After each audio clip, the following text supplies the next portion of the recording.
Every morning started the same way. I was awakened by the alarm clock that rang annoyingly at 7:30, forcing me out from under the warm blanket. Christine wasn't usually in bed anymore. She'd gotten up before me to make breakfast for Lily so she could get ready. She and I had been married for almost 10 years, and everything seemed to be in place. The habits, the routines, the commitments. I knew what to expect from each day, and frankly, that suited me fine. Lily had always pleased us with her success in school, but lately she'd been having trouble with math. We decided to hire a tutor. Mitch came into our home a couple months ago and has been an integral part of our family life ever since. He came every Tuesday, Thursday, and Saturday at 4 o'clock in the afternoon and tutored Lily for 2 hours. He was young, in his 30s, athletic, with a slight smile on his face. You could tell he had a way with children. Lily adored him. Christine seemed pleased with Mitch too. She said he was good with Lily, and more than once she emphasized how glad she was that we had chosen him. Everything seemed so normal, so right. Sometimes I even envied how easily Mitch could tutor our daughter. I was never very good at math myself, and our sessions together often turned into irritation and frustration. But Mitch always remained calm, patient, and judging by how excited Lily came out after class, he obviously knew what he was doing. As always, I left for work around 8 in the morning that day. Christine stayed home. She had a few things to do and planned to pick Lily up from school afterward.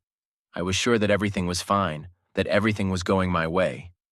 Sometimes I thought back to the moment when Christine and I had first met. She was a cheerful, confident girl, full of ambition and dreams. We fell in love so quickly that we didn't even notice that a year later we were standing at the altar, surrounded by friends and family. There were ups and downs in our lives, but we always found a way to cope together. However, something had changed. Not immediately or overtly, but I began to notice little things that I wouldn't have paid much attention to before. Christine became a little different. She looked at the phone more often, sometimes leaving the room to talk on the phone. When asked who was calling, she would answer briefly, a friend or a coworker. I'm not the kind of person who suspects my wife of every call, but it still created some tension. At home, things went on as usual, although sometimes I felt that Christine was spending less and less time with me. Her attention was focused on Lily, on her tutor, on her homework. I tried to ignore it, convincing myself that everything was fine. We'd always been that kind of couple, not passionate, not ardent, not passionate, but reliable. And dependability was the most important thing to me. One evening, I came home earlier than usual. Usually at this time, Mitch was gone and Lily was playing in her room. But it was quiet that day, and when I opened the door, I heard Mitch's voice coming from the kitchen. He was saying something to Lily, and she was laughing. When I walked into the house, I saw the two of them sitting at the table, surrounded by textbooks and notebooks. Christine wasn't there. Usually she was always present for these classes, but this time she was nowhere to be seen. I threw my bag on the floor and walked into the kitchen. "Hi," I said, trying to sound casual. "Where's Mom?" Lily looked up from her textbook.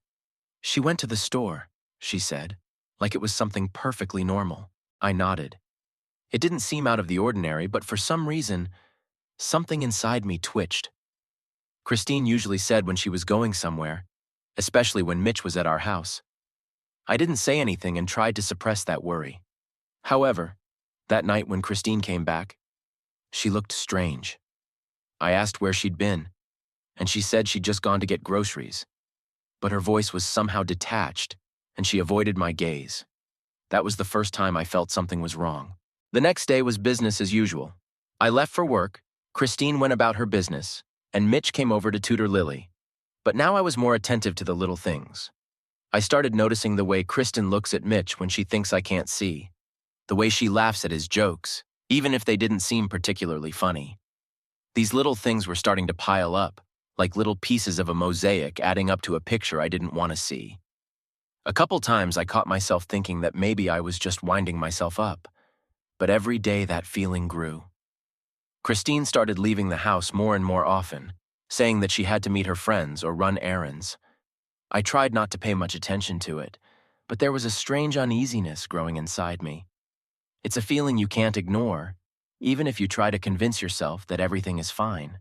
I was sitting in the kitchen one night, watching the news on my phone, when Christine, having finished making dinner, came up to me and told me that she was going to see her friend again tomorrow. I nodded, as I always did, but this time I decided I needed to talk to her. I didn't know what to say, but I knew I couldn't leave it to chance anymore. The next day I woke up feeling strangely uneasy. Christine was still asleep, and I couldn't shake the thought that something had to change. I wanted to talk to her frankly, but every morning we fell into the same rhythm. Breakfast, a brief conversation about the day's plans. Then she went about her business, and I went to work. It was like we became two parallel lines that never crossed. As I was getting ready for work, I thought again about whether to have a conversation, but decided to postpone it until the evening. Morning didn't seem like a good time to have a serious conversation, especially since I wasn't sure exactly what I wanted to say. I had no proof, no obvious signs that something was going wrong. Just this strange, underlying feeling that I couldn't explain. Christine walked me to the door as usual, kissed my cheek goodbye, and wished me a good day. Everything seemed familiar and calm, but it only made me feel uneasy. I waved to Lily, who hadn't gotten dressed yet and was running around the house in her pajamas. Stopping at my favorite coffee shop on the way, I caught myself thinking more and more about Christine. About how she had changed over the past few months. She had become more closed off, sometimes even seeming aloof. We had fewer heart-to-heart conversations. Domesticity had completely consumed our communication. The whole day at work was a blur. I tried to concentrate on my tasks, but my thoughts kept returning to Christine. My mind was spinning with questions I couldn't find answers to. Was it just my imagination? Or was something really going on? I searched for excuses for her behavior, trying to convince myself that it was okay, that it was just stress or fatigue. We lived in a constant state of hustle and bustle. Lily's worries, work, the house, it didn't leave much time for each other. When the workday came to an end, I felt exhausted, even though nothing serious had happened. I wanted to go home, but at the same time I was afraid of what I might see or find out. Some part of me hoped this night would be like so many others. Dinner, Lily's class with Mitch, some time with Kristen before bed. I wanted it to be the same. When I got home, I immediately felt some tension in the air. The house was quiet, which in itself was unusual. Usually Lily was already studying with Mitch, and their voices would come from the kitchen or the living room.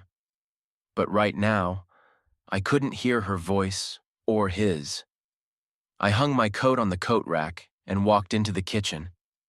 There was no one there. I felt uneasy for a second. I called out to Lily, but there was no answer. After walking through the house, I finally found her in my room. She was sitting on the floor with her dolls, arranging them in some sort of childish order. When she saw me, she looked up and said cheerfully, "Daddy, you are early, and I'm playing." "Where is Mommy?"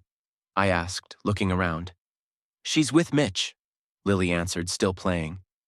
I tensed. Christine didn't usually stay with Mitch after school. He'd come in, study with Lily, and leave. I didn't want to think bad thoughts, but something in her words made me wary. "Where are they?" I asked, trying to keep my voice calm. Lily looked up, as if my question struck her as odd. "In Mom's room. They're talking."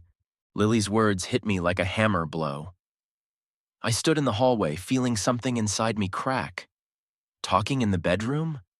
That was weird. Why were they in there? Why not in the kitchen like usual? The thought that flashed through my head was so unpleasant that I quickly pushed it away. Still, I needed to find out what was going on. My hand reached for the doorknob, but I froze. I didn't want to know. I didn't want confirmation of what could really be. But no matter how hard I tried to push the feeling away, it wouldn't let go. Without waiting for a response from Lily, I quietly headed down the hallway toward the bedroom. My heart began to pound frantically. I didn't understand what was happening to me. Why would an ordinary conversation in the bedroom cause me such a storm of emotion? As I approached the door, I stopped. It was quiet behind the door, but I didn't have the courage to open it right away. Instead, I opened it slightly and peered inside. The room was dark, with only the faint light from the hallway illuminating the silhouettes inside. I couldn't immediately see what was going on. The first thing I heard were muffled voices. Christine and Mitch were whispering, but I couldn't make out what they were saying. My heart clenched. I wanted to walk away like if I didn't see anything, it never happened. But it was like my body wasn't listening to me, and I stood in the doorway trying to figure out what was going on. At that second, I didn't know yet that everything was about to change, that my familiar world was about to come crashing down. I wanted to believe that this was just a conversation, that my fears were unfounded, but every new sound, every word I couldn't hear, only made me more suspicious. Mitch came out of the bedroom first. He looked as casual as ever. When he saw me in the doorway, he stopped and nodded as if nothing special had happened. "Hi, Harry," he said, not an ounce of embarrassment in his voice. "Lily and I finished class. I should get going." I looked at him and couldn't find the words. Christine came out next, her face as calm as it always was. She nodded at me too, as if this was all routine, as if nothing suspicious was going on. "Did you want something?" she asked with an innocent expression on her face. I stood and stared at them, not realizing what exactly was bothering me so much. They acted as if nothing had happened, as if it was just a normal evening. But something inside me said otherwise. I nodded, but didn't say anything. I lay in bed for a long time that night, listening to Christine's breathing next to me.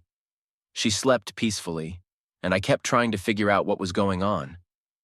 What had changed in our relationship? What had made her so foreign to me? My thoughts were jumbled in my head, and my suspicions wouldn't let go. I wanted to talk to her, but I didn't know how to start. The night passed uneasily. I tossed and turned in bed, trying to force myself to sleep, but thoughts of what I'd seen wouldn't let go. Christine slept next to me, breathing evenly, as if nothing had happened. I lay there listening to her breathing, feeling anxiety fill my entire being. Every time I tried to close my eyes, Mitch's face and his calm voice came back to me. There was something unnatural about it, something I couldn't understand. In the morning, I woke up early, before my alarm clock. Christine was still asleep, wrapped up in her blanket. I decided that I wouldn't wake her up. I'd let her rest. My mind raced with thoughts of how to have a conversation, but every time I imagined it, I felt helpless. How do you ask your wife if she's cheating on you? How do you start a conversation that will probably ruin everything we've built over the years? Even if my suspicion was true, what next? The kitchen was quiet. I poured myself a cup of coffee and sat down at the table, trying to get my thoughts in order. There was still a faint hope that I was just imagining things. But each memory of what I'd seen yesterday became clearer and clearer. The two of them were in our bedroom, talking quietly, as if they didn't want anyone to hear them. And while I didn't see anything explicit, something about their behavior struck me as wrong. When Christine woke up and came into the kitchen, she looked as calm and a little sleepy as ever. She sat down across from me and yawned, rubbing her eyes. "You're up early," she said with a slight smile, noticing my empty cup. "Was it a bad night?" I nodded, unable to speak. She could sense my tension, but she didn't seem to care. Perhaps she really didn't suspect that anything was bothering me. Perhaps I was too good at hiding my emotions. Christine busied herself making breakfast as if nothing had happened, and I didn't know how to start a conversation. Everything seemed so familiar that I felt uncomfortable at the very thought that I was going to ruin the moment. After all, if I was wrong, my words could ruin our marriage. "Christine," I finally said, pulling myself together. She turned to me, holding a pan of eggs. "You were in the bedroom with Mitch last night. Why?" Her face froze for a moment. She looked at me carefully, as if trying to figure out exactly what I meant. "We were just talking," she answered after a second. "Did something happen? Why were you talking in the bedroom?" I couldn't let go of that question. "You're usually always in the kitchen when he comes over." Christine sighed and put the pan on the stove, then sat down across from me, folding her hands on the table. "Harry, are you serious right now?" she asked, looking me straight in the eye. "We were just discussing Lily. She's made a lot of progress in her lessons, and we were talking about how best to continue the lessons." Her words sounded calm, but there was still something inside me that was niggling. I realized that I probably looked stupid, but I couldn't shake this feeling that something was wrong. Now, however, sitting across from her, I didn't know how to continue the conversation. There wasn't an ounce of doubt or guilt in her gaze. She spoke as if everything was completely natural. "Do you think I'm cheating on you with Mitch?" Her voice became a little sharper, and she straightened up, looking at me with a challenging look. I froze. It was exactly the question I'd been dreading. If I said yes, how would she react? And if I said no, then what? Doubt continued to gnaw at me from the inside out.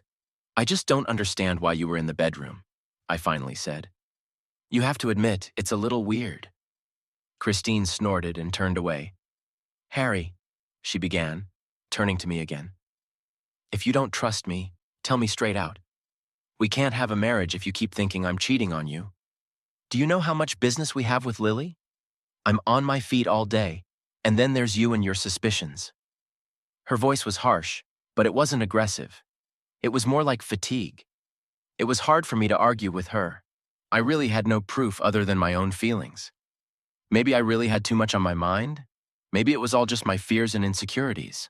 "I'm sorry," I said finally, feeling stupid. I don't know what came over me." She sighed and walked over to me, touching my arm. "Harry, you and I have been together too long to start this. If something is bothering you, let's just talk about it. But I promise you, there's nothing going on between me and Mitch. He's just a good tutor for Lily, and I'm grateful that he's helping her so much." Her words sounded sincere, but there was still something inside of me. That feeling that something was slipping away from me. I nodded, deciding to put this conversation aside for later. Maybe I really had just been too jumpy lately. A week went by. I tried to forget about that conversation and get back to normal. Mitch continued to come in twice a week, studying with Lily, and I tried to ignore the little things. But my anxiety didn't go away completely. Whenever I saw him in our house, something inside me continued to tense up. Sometimes I felt like I was just going crazy. One night I came home from work and saw Lily sitting with Mitch at the table again. This time Kristen was next to her. They were discussing something together, and their conversation seemed perfectly normal. But as soon as I entered the room, I felt that strange tension again. "Hi," I said, walking over to them. "How's it going?" Mitch smiled and nodded. "Lily's made a lot of progress," he said. "I think she needs a little more practice with math, but she's on the right track." I nodded, feeling something inside me clench. Maybe it was just jealousy. Mitch was young, attractive, and he spent a lot of time with Christine and Lily. But I couldn't shake the thought that there was something between him and Kristen. When class was over, Mitch gathered his things and said goodbye to Lily and Kristen. I went out to see him off as usual, and we exchanged a few polite phrases. But inside me, everything was boiling again. I tried to convince myself that it was just my imagination, that Christine was right, and I was just too nervous. But something wouldn't let go. When I got back to the house, I found Christine in the kitchen. She was washing dishes and looked calm. "How was your day?" I asked, trying to make casual conversation. "Fine," she said, not looking away from the sink. "How about you?" "Not bad either," I said, moving closer. "Listen, Christine, I wanted to talk to you again." She froze for a moment, then turned off the water and turned back to me. "About what?" I took a deep breath. "About Mitch." After that conversation with Christine, I decided not to push it. She seemed genuinely upset that I suspected her, and I thought our relationship was starting to repair itself. I promised myself not to go into those thoughts again, not to look for reasons to worry where there probably weren't any. I wanted to believe that our relationship was still strong, that trust wasn't broken. But sometimes the mind is one thing and the heart is another. The next few days passed without much happening. Christine went back to her business, Mitch continued to study with Lily, and I tried to focus on work and ignore the little things that used to bother me. However, the feeling of anxiety still surfaced every now and then. Every morning I woke up with this strange feeling of heaviness in my chest, like something was hanging over me, something important, but I couldn't figure out what it was. One night when I got home, I was greeted by Lily running around the living room with dolls in her hands. Her ringing laughter immediately dispelled my gloomy thoughts. I adored my daughter, and every time I saw her happy, I felt like everything was okay. But this evening, something was different. I didn't notice right away, but the house was too quiet. Usually by this time, Christine was either cooking dinner or doing something in the kitchen, but tonight she was nowhere to be seen.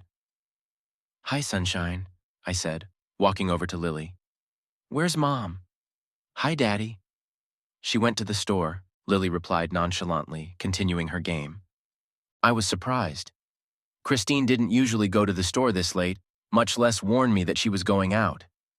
But I didn't pay much attention to it. Maybe she needed something urgently. I went to the kitchen to see if there was a note or a message. I'd left my phone in the car, so I decided to check it later. The kitchen was a mess. Half of the food was spread out on the table, and the vegetables were lying uncut, which only added to my bewilderment.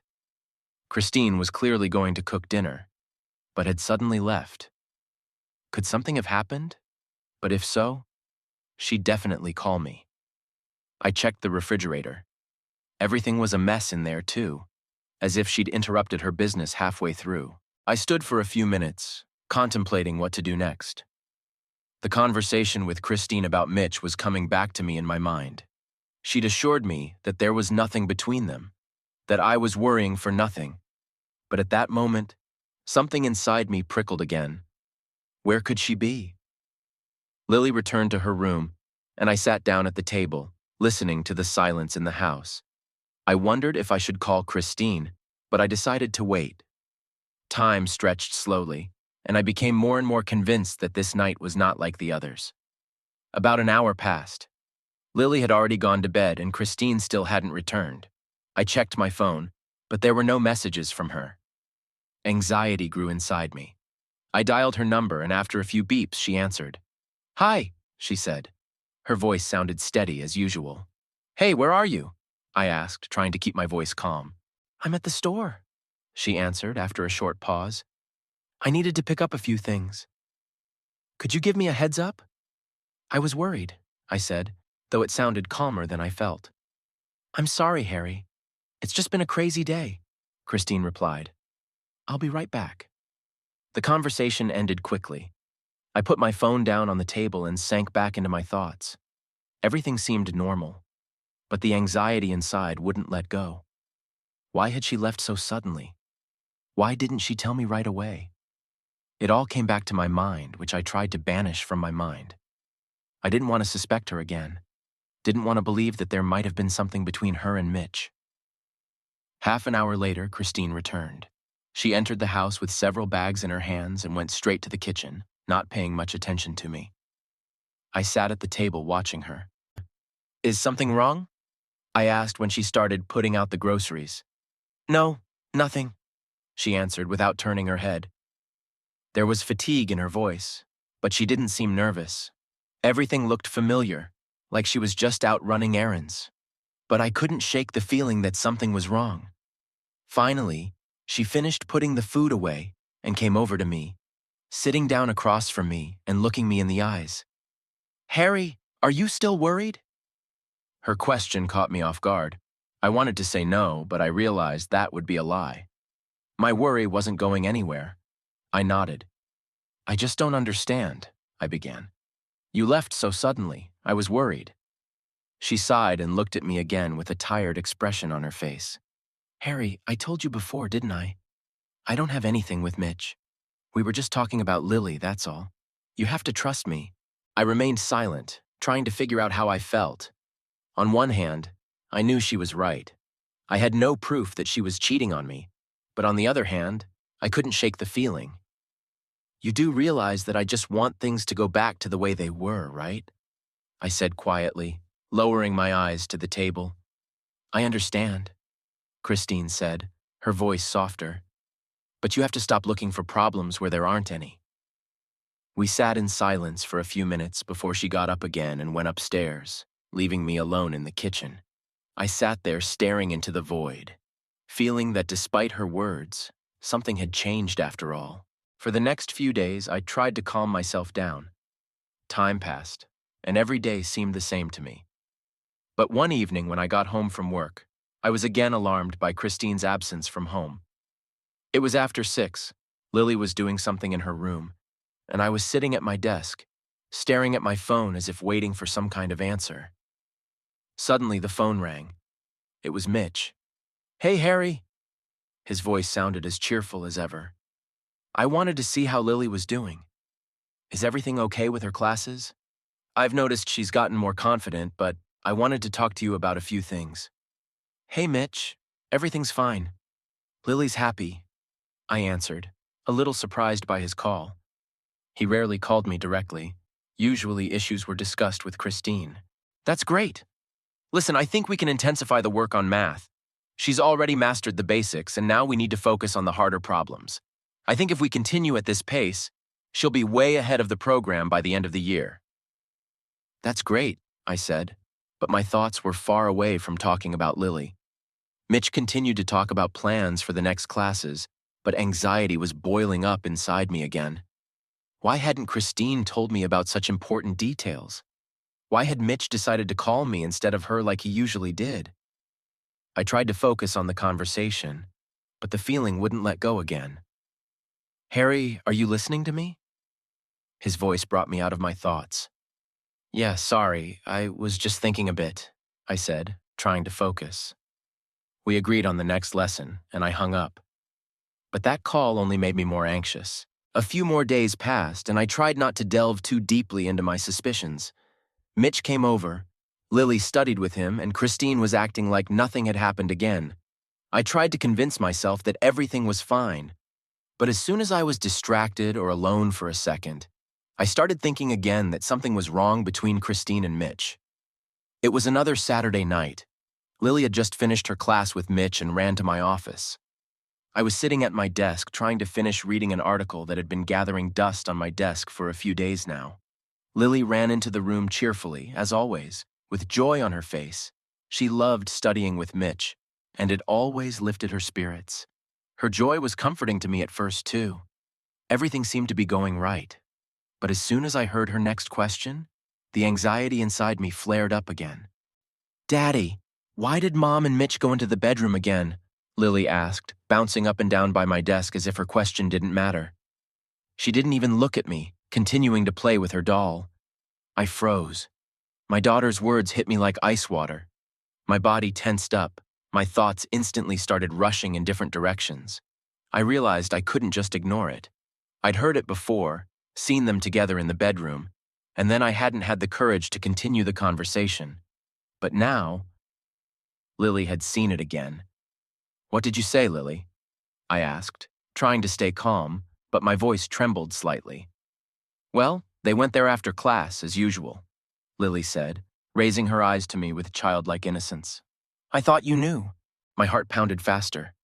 Wasn't this the first time this had happened? I felt a thudding pressure in my chest, like something was squeezing me from the inside, keeping me from breathing. But I tried to hold on because Lily was there, and the last thing I wanted to do was scare her. I squatted down in front of my daughter and tried to speak calmly. "Lily, how many times have Mom and Mitch gone into the room?" I asked, looking her straight in the eye. Lily hesitated, scratching the back of her head, then shrugged. "I don't know. A few times, I guess. They leave when I finish my lessons. Maybe they're discussing something about my classes." Lily was silent for a moment, then added, "But sometimes they go away for a long time." Those words sounded like a blow. I felt nausea come up to my throat. Lily said it so calmly, not realizing what was happening. Her childish mind couldn't realize that adults could do something behind her back, let alone that it was something wrong. I, on the other hand, could no longer turn a blind eye to it now. I hugged Lily, trying to hide my excitement. She continued to play with the doll as if nothing had happened, and in that moment, I hated myself for thinking my thoughts were there, outside the bedroom door, instead of with her. But I had to act. I couldn't take this letdown, this uncertainty any longer. "Lily," I said softly, kneeling down in front of her, "would you mind playing in your room? I need to talk to my mom." She nodded without asking any questions and hurried to her room. I heard her dolls start talking to each other, and there was silence outside the door again. My heart was pounding so hard that I thought its beats could be heard throughout the house.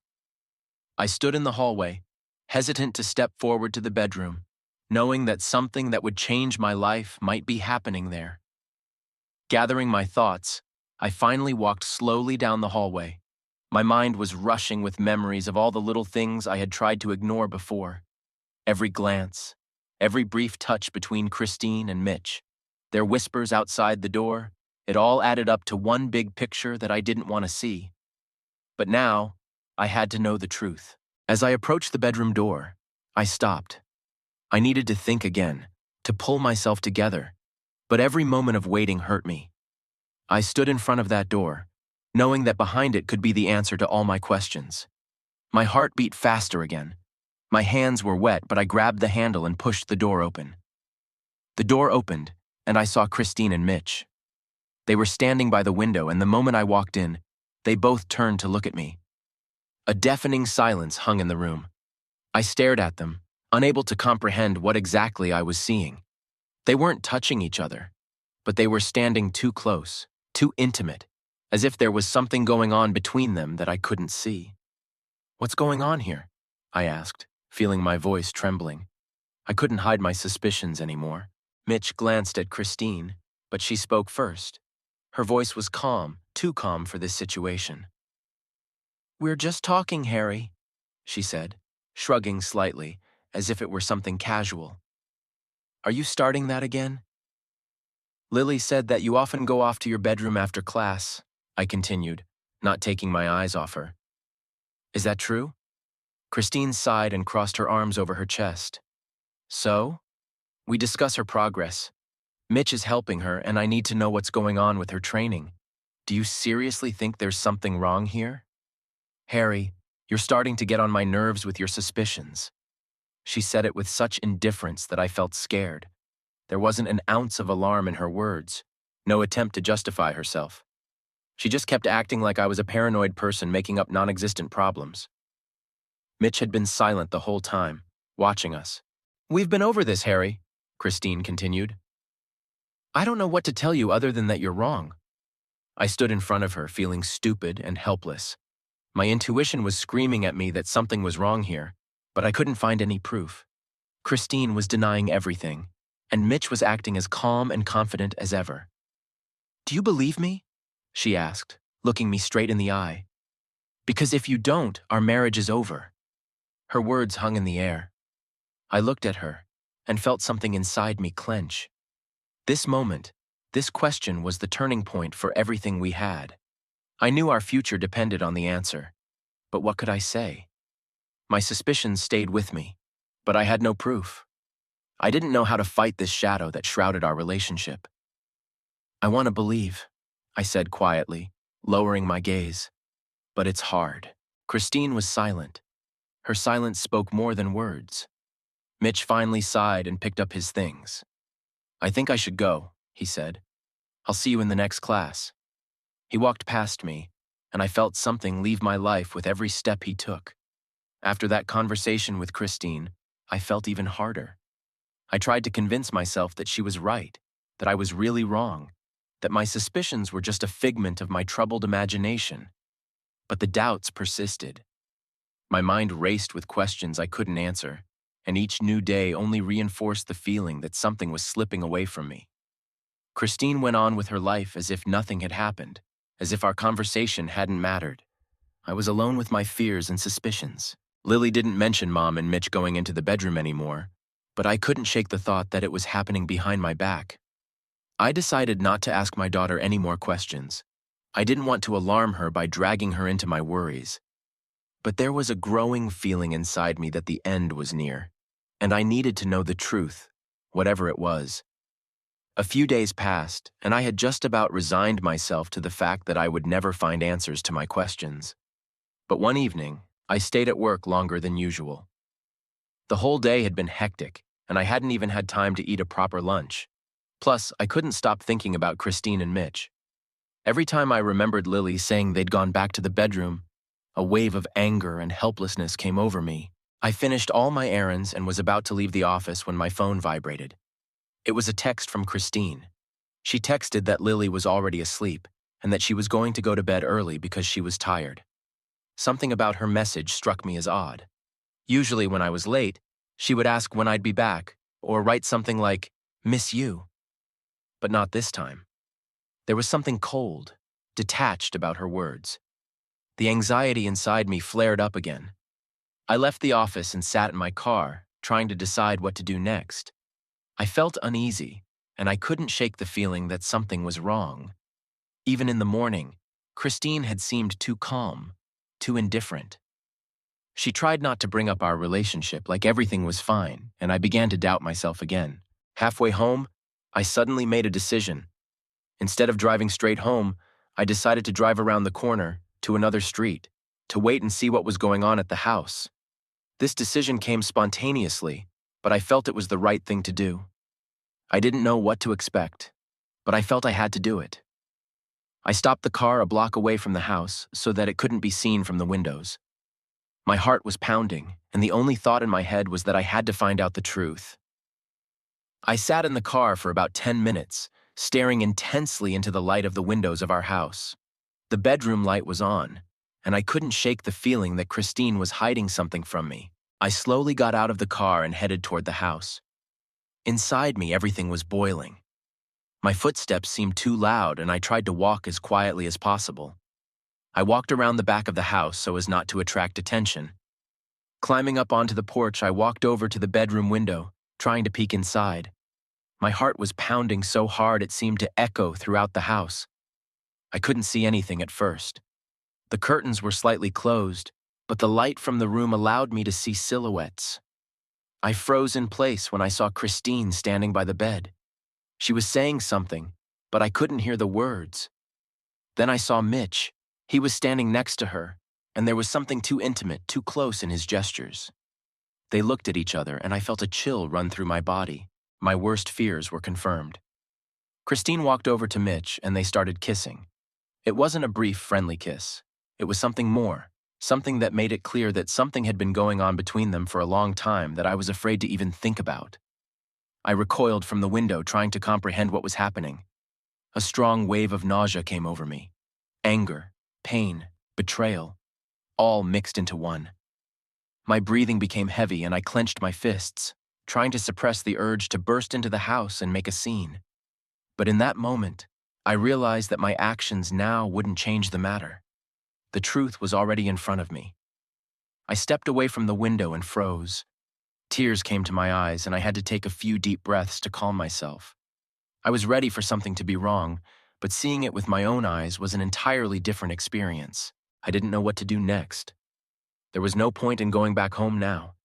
I needed time to process what had happened. I walked around the house again and quietly walked outside, feeling everything inside me clench with pain. As I got into my car, I closed my eyes and tried to pull myself together, but my emotions overwhelmed me. The betrayal was too obvious, and now there was no room for doubt. My wife, my Christine, the woman I'd trusted, the woman I'd built a family with, had cheated on me with another man, and not just any man. Mitch, the man I trusted with my most precious possession, our daughter. All those months, all the conversations, her cold demeanor, it was all clear now. She'd lied to my face, and I'd tried to turn a blind eye, hoping it was all just a figment of my imagination. I got behind the wheel, but I didn't know where to go. Home wasn't where I wanted to be anymore. My family had been destroyed, and I felt lost. In that moment, I realized that I needed to do something. I needed to take action somehow, but I didn't know where to start. Sitting in the car, I remembered all those moments when I doubted myself, when Christine convinced me that I was wrong, that I was making up problems that didn't exist. She was so confident, so calm in her words, that I believed her. And now, realizing that she'd been playing me all this time, I could feel the anger growing inside. I picked up my phone and wanted to call her. I wanted to hear her voice and ask her directly what she would say now that I had seen everything with my own eyes. But something stopped me. Why call? What would she say? Another excuse? I realized there was no point in listening to what she had to say now. I got out of the car and looked at the house again. The light in the bedroom was still on. There, behind those walls, my life was in pieces, and I didn't know how to put them back together. In that moment, I felt like I needed time to make sense of what had happened, to figure out what to do next. After that night, I felt my life split in two, before I learned the truth and after. At first, I was paralyzed. I couldn't even think about what to do next. Every time I closed my eyes, images of Christine and Mitch, their faces, their kiss rose up in front of me. It was a blow I couldn't immediately process. But the next day, after a sleepless night in the car, something inside me clicked. I realized I could no longer live in constant doubt and pain. I had to do something concrete, make a decision to regain control of my life. Back home, I already knew what I was going to tell Christine. Lily was asleep when I quietly entered the house. Inside, everything was the same as it had always been. Our cozy home, the quiet, the smell of her perfume in the air. But everything had changed for me. This place was no longer the same place that used to give me peace. I no longer felt at home here. This house was now a symbol of everything I had lost. I walked into the bedroom. Christine was sitting on the bed, leafing through a magazine.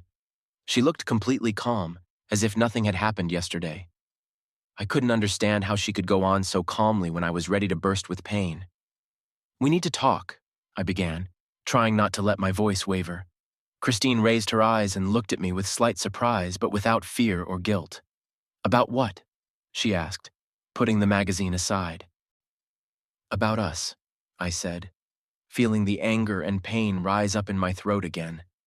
"It's over, Christine. I'm filing for divorce." She looked at me with a look of incomprehension, as if she couldn't believe I could say those words.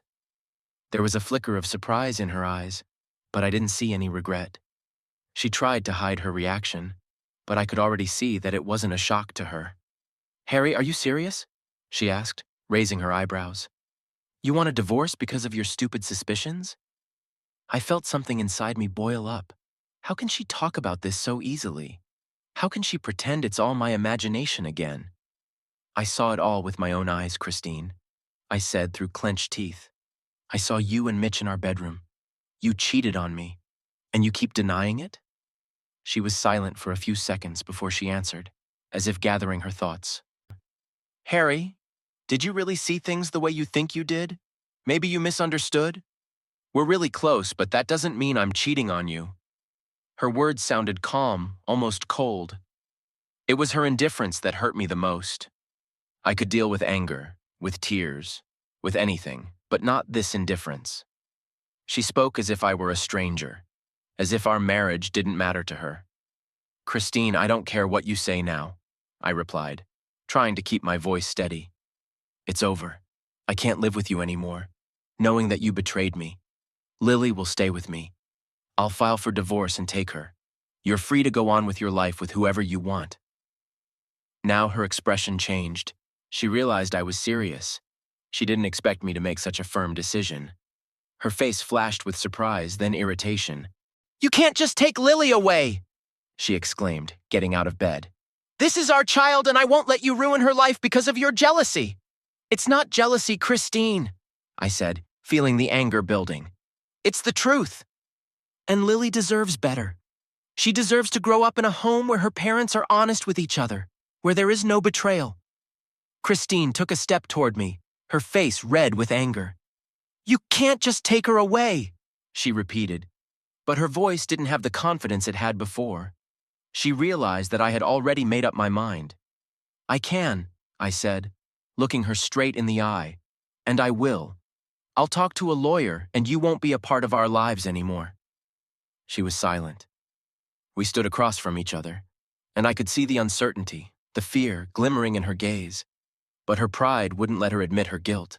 "You're going to regret this, Harry," she said finally, her voice cold. "You think you can just take our daughter away? You're out of your mind."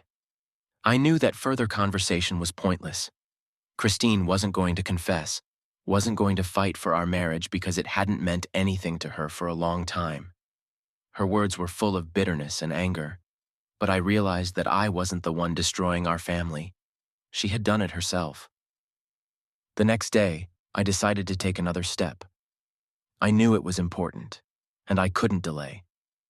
I could no longer allow Mitch to be around Lily, to be her mentor and teacher, knowing that he had been a part of the betrayal that had destroyed our home. I drove Lily to school in the morning, and as soon as she was hidden in the building, I went to the principal's office.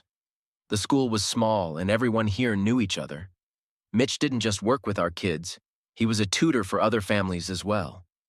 And now I had to make sure no one else got hurt by his actions. The principal met me in his office. He was an older man with kind eyes and a stern face.